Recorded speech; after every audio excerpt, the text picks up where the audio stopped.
여러분, 신앙의 세계에는 새로운 창조의 사건이 있고 변화가 있고 치유가 있고 기도의 응답의 체험이 있습니다.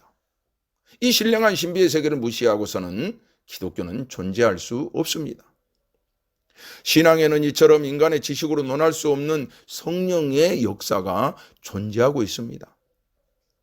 마가복음 10장 25절 말씀에 보면 낙타가 바늘기로 나가는 것이 부자가 하나님의 나라에 들어가는 것보다 쉬우니라 하시니. 아멘. 낙타와 부자는 성령 받지 않은 물질적인 사람을 지칭하고 있습니다. 바늘기는 이 천국을 상징하고 있는 것이지요. 이렇게 가기 어려운 천국을 우리가 어떻게 갈 수 있을까요? 제가 지금 가르쳐 드리겠습니다.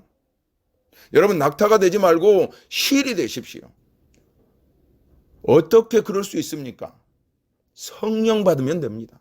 성령 받으면 낙타도 부자도 다 실과 같이 바늘길을 통과할 수 있다는 말씀입니다. 이처럼 성령은 사람들을 거듭나게, 다시 태어나게, 변화되게 만드십니다. 요한복음 3장 5절 말씀해 보니까 예수께서 대답하시되 진실로 진실로 내게 이르노니 사람이 물과 성령으로 나지 아니하면 하나님 나라에 들어갈 수 없느니라. 아멘. 성령님은 우리로 하여금 그리스도를 알게 하시고 회개와 믿음과 결단으로 거듭나게 하십니다. 우리가 거듭나게 되는 것은 우리가 의로운 행동을 했기 때문이 아니라 전적으로 하나님의 은총임을 성령이 알게 해주십니다.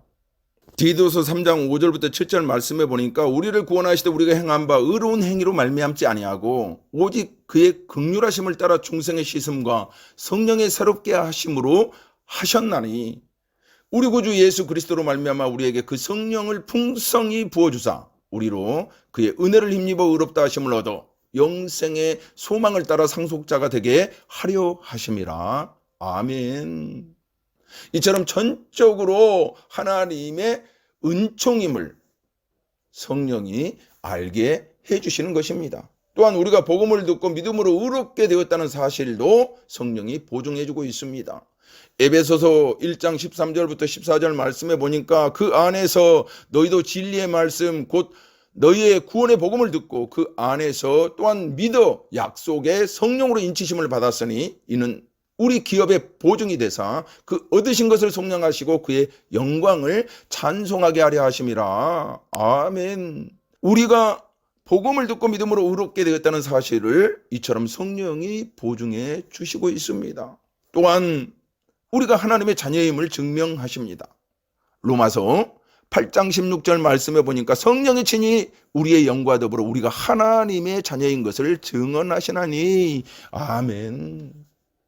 이처럼 성령은 우리를 깨닫게 하시고 이 모든 것이 성령의 은총임을 알게 하시고 또 우리가 복음을 듣고 의롭게 되었다는 사실을 성령이 보증해 주시고 또한 우리가 하나님의 자녀임을 증명하시는 것입니다.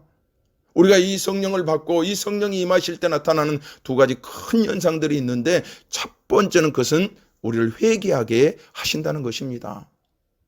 요한복음 16장 8절 말씀해 보니까 그가 와서 죄에 대해서 의에 대해서 심판에 대해서 세상을 책망하시리라. 아멘. 사람이 양심의 가책을 받거나 내적인 갈등을 느끼거나 후회 또는 참회를 하게 될 때 이것도 성령의 은혜입니다. 할렐루야. 성령이 임하시면 마음의 찔림을 받고 죄를 죄로 알게 된다는 이 말씀입니다. 우리가 성령이 임하실 때 나타나는 두 가지 현상 중에 두 번째는 믿음을 갖게 하신다는. 에베소서 2장 8절 말씀해 보니까 너희는 그 은혜에 의해 믿음으로 말미암아 구원을 받았으니 이것은 너희에게서 난 것이 아니요 하나님의 선물이라. 아멘. 여러분, 이처럼 우리가 성령이 임하실 때 나타나는 이 회개와 그리고 더 큰 믿음으로 나아가게 하는 이 확신이 하나님의 선물이라는 말씀입니다. 또한 이 성령은 성도들의 영적 생활을 하도록 일하고 계십니다. 갈라디아서 5장 22절부터 23절 말씀에 보니까 오직 성령의 열매는 사랑과 희락과 화평과 오래 참음과 자비와 양성과 충성과 온유 절제이니 이 같은 것을 금할 법이 없느니라. 아멘.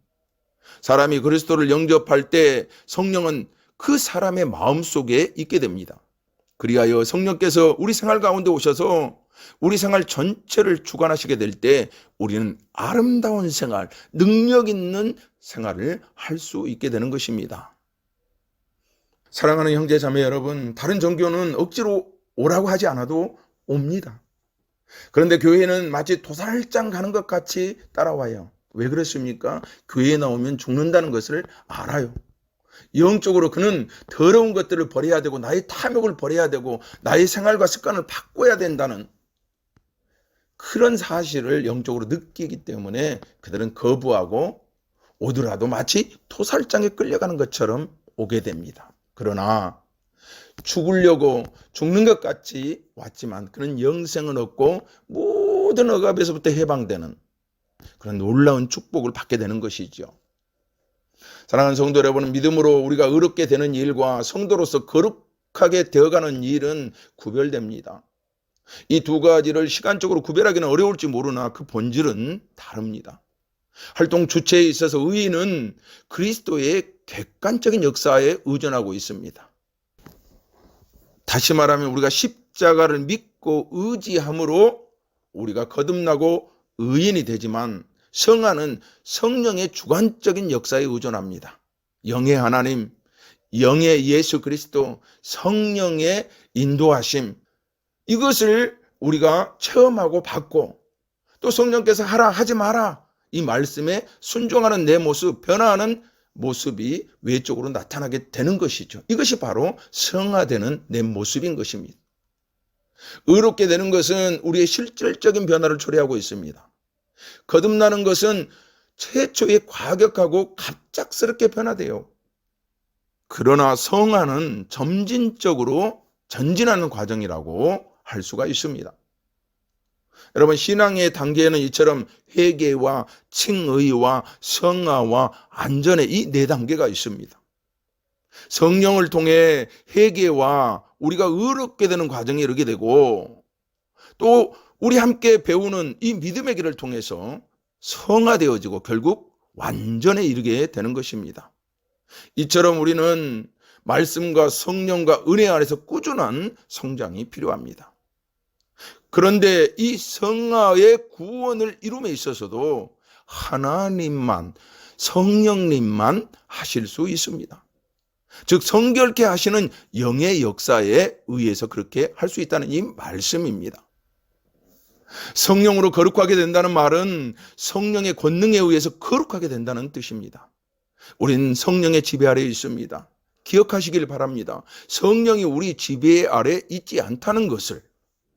그래서 우리 뜻대로 할 수 없다는 것을 우리는 깨달아야 됩니다. 성령 받은 사람은 주님의 뜻대로, 성령의 뜻대로 그 인도함 가운데 사는 사람들입니다. 사랑하는 성도 여러분, 결코 흥분과 열광적인 분위기가 성령 받은 자의 모습은 아닙니다. 그것은 종교적인 착각일 수 있습니다. 십자가에 죽고 다시 사는 역사 없이는 변화도 없고 성령의 역사도 없습니다. 부활절 없는 이 오순절은 신비주의에 빠질 수밖에 없습니다. 십자가의 고난 그리고 부활하신 예수 그리스도를 우리가 온전히 이해하지 못하고 깨닫지 못하고 우리가 체험하는 그 모든 것은 아무 능력도 나타나지 않는 허상이라는 이 말씀입니다. 그런가 하면 이 오순절 없는 성령 체험 없이는 다시 부활하신 예수 그리스도의 은혜가 객관성에 치우치게 되어 결국은 우리와 관계없는 것이 되고 만다는 것입니다. 부활 사건이 신앙의 사건으로 변화되기까지는 오순절의 역사, 성령의 역사가 반드시 있어야 되는 것입니다. 이처럼 성령은 감각의 대상이 아니고 신앙의 대상입니다. 우리가 영의 세계를 인정하지 않는 사고는 이처럼 이성주의에 빠지기 쉽습니다. 이성주의는 무엇이든지 추리하고 자기 기준에 맞추려 하고 그렇지 않으면 비판적입니다. 이성주의의 반대는 신비주의입니다. 신비주의는 신비적인 체험을 중시하고 또한 자기중심적이며 사실 인본주의에 기초를 두고 있습니다. 이에 반해 신본주의는 모든 것을 하나님 중심으로 여깁니다. 사랑하는 성도 여러분, 삼위일체 하나님은 기독교 복음의 원자 진리가 되십니다.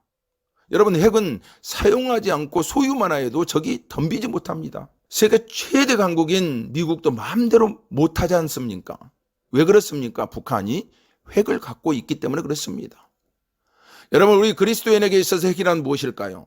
바로 하나님께서 우리 아버지 되신 것, 예수 그리스도께서 우리의 구주 되신 것, 성령께서 우리 마음에 내주하신 것입니다. 성령의 보배성, 그분의 귀중함을 알게 될 때 진정한 변화가 있는 것입니다. 여러분, 연예인 또는 유명한 사람이 잠깐 쉬어간 자리도 명소가 된다면 하나님의 영이 우리 안에 항상 머무신다는 것이 얼마나 놀라운 일입니까? 이 사실을 기억하시고 늘 성령님과 동행하심을 체험하는 변화된 삶을 누리고 사시는 그런 축복을 받으시는 우리 다 함께하는 교회, 그리고 우리 믿음의 길 형제 자매들 되시길 주님의 이름으로 간절히 축복하고 축원합니다.